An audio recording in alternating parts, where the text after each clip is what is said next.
Assalamualaikum students, I hope you are fine. Welcome to Psychology with Muqaddas. This is another video of two-way ANOVA और इसमें हम second जो part इसका वो discuss करने जा रहे हैं। और फर्स्ट पार्ट में हमने टू-वे ANOVA को डिस्कस किया था और इसमें ANOVA टू-वे ANOVA के बारे में इंफॉर्मेशन जो है वो शेयर की थी कि आप टू-वे ANOVA के जो कॉन्सेप्ट्स हैं वो क्या होता है, उसके असम्पशन क्या है और उसको हम SPSS में किस तरह से कैलकुलेट कर सकते हैं।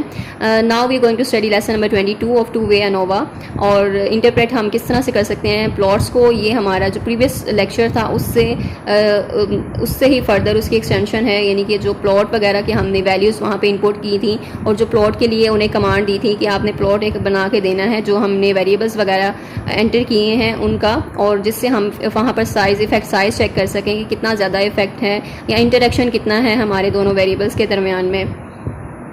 और जो वैल्यूज़ थी, एक तो हमारा इंडिपेंडेंट वेरिएबल जेंडर था जिसमें हम मेल और फीमेल को चेक करते थे, और दूसरा इंडिपेंडेंट वेरिएबल जो है वो हमारा ट्रीटमेंट था जिसमें हम ट्रीटमेंट 1 या ट्रीटमेंट 2 करेंगे और इस तरह हम उस ट्रीटमेंट को चेक करेंगे कि कौन सा ट्रीटमेंट किसके लिए ज़्यादा इफेक्टिव है, कौन से जेंडर के लिए ज़्यादा इफेक्टिव है। तो प्लॉट से क्या होता है, यानी जो आप ग्राफ पे चेक करते हैं तो ग्राफ से ईजिली आपको उसकी समझ आ जाती है कि किसका कितना ज़्यादा इफेक्ट है।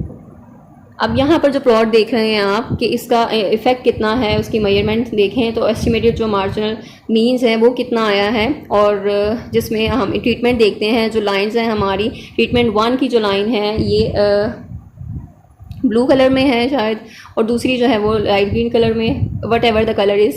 और यहाँ पर आपने जस्ट इसको देखना है, नंबर जो है यहाँ पर मेंशन नहीं है, रेज हो गए हैं, आपकी जो बुक है उसमें होंगे।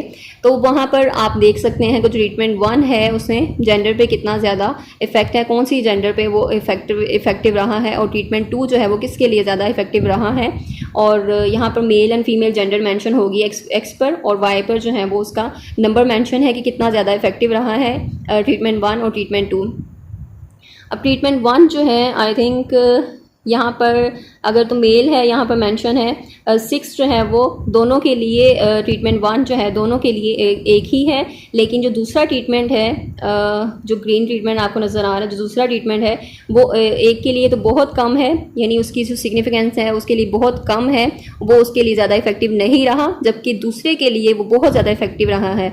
और यानी 6 से भी ऊपर उसका जो स्कोर है वो 10 पर चला गया है, आपका मार्जिनल मीन जो है उसका 10 पर चला गया है। दैट मीन्स के वो बहुत ज़्यादा इफेक्टिव उस जेंडर के लिए रहा है, लेकिन दूसरी जेंडर के लिए वो इतना इफेक्टिव नहीं रहा है। तो ये इंटरेक्शन हम इस तरह चेक करते हैं इंडिपेंडेंट वेरिएबल का आपस में, कि एक जेंडर का दूसरी जो ट्रीटमेंट्स हैं उनका कितना इफेक्ट है, कौन सी जेंडर पे ज़्यादा इफेक्ट है। तो इफेक्ट साइज से हम मेजर करते हैं, इफेक्ट साइज हम चेक करते हैं एंड देन हम उसकी इंटरेक्शन को फाइंड आउट करते हैं। तो ये प्लॉट का जो है बहुत बड़ा बेनिफिट होता है। और इसमें जो इन्होंने सिंपली इसको क्लैरिफाई कर दिया, एक्सप्लेन कर दिया कि किस तरह से उन्होंने किया है।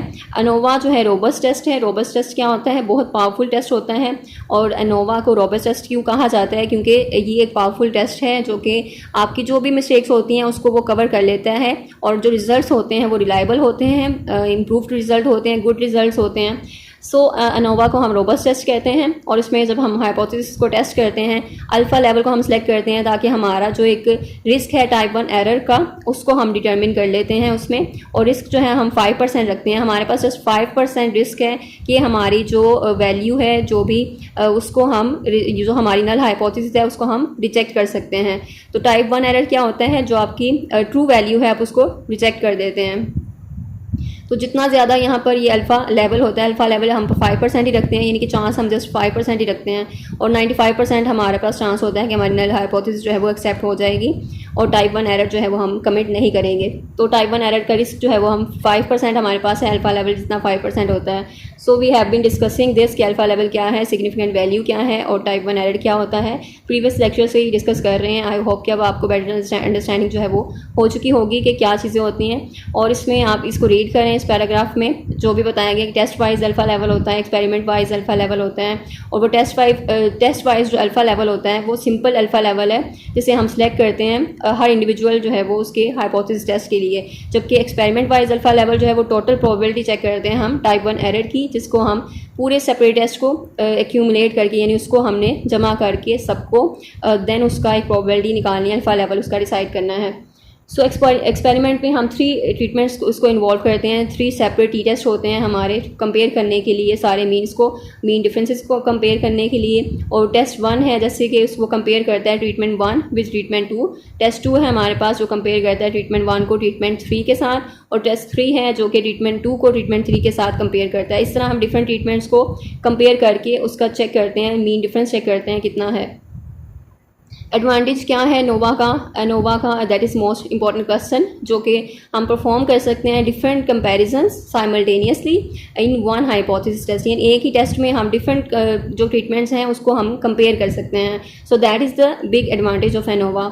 और एनोवा में हमारे पास ज़्यादा ऑप्शंस होते हैं, जैसे हम जी टेस्ट और टी टेस्ट को स्टडी कर चुके हैं, उसके बाद जो अब एनोवा है उसको स्टडी कर रहे हैं। तो इनमें डिफरेंस क्या है, टी टेस्ट में हमारे पास सैम्पल साइज छोटा होता है, पॉपुलेशन जो है वो अननोन होती है, जबकि एनोवा में हमारे पास हम इसमें 2 से ज़्यादा ग्रुप्स को या 2 से ज़्यादा कंडीशंस जो हैं, ट्रीटमेंट्स हैं, उनको हम स्टडी कर सकते हैं, उनको कंपेयर करके उनका जो मेन डिफरेंस है वो फाइंड आउट कर सकते हैं, उनमें सिग्निफिकेंट वैल्यू वो चेक कर सकते हैं, उनका इफेक्ट साइज चेक कर सकते हैं।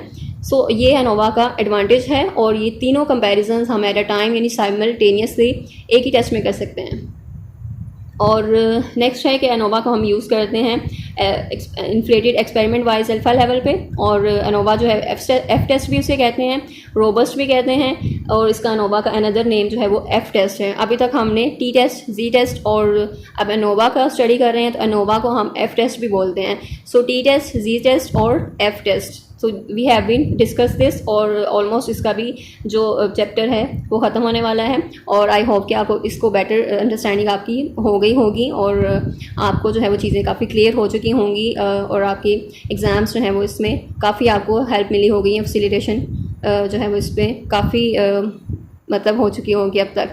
अच्छा, रिपोर्टिंग रिजल्ट्स, अब जो आप इस रिजल्ट्स हैं आप उसको किस तरह से रिपोर्ट करते हैं, आपने जैसे उसको वैसे ही रीड कर लेना है कि किस तरह से उन्होंने ट्रीटमेंट किया है, और इंटरेक्शन इफेक्ट किस तरह से चेक किया है, और सिग्निफिकेंट वैल्यू जो है वो क्या होती है।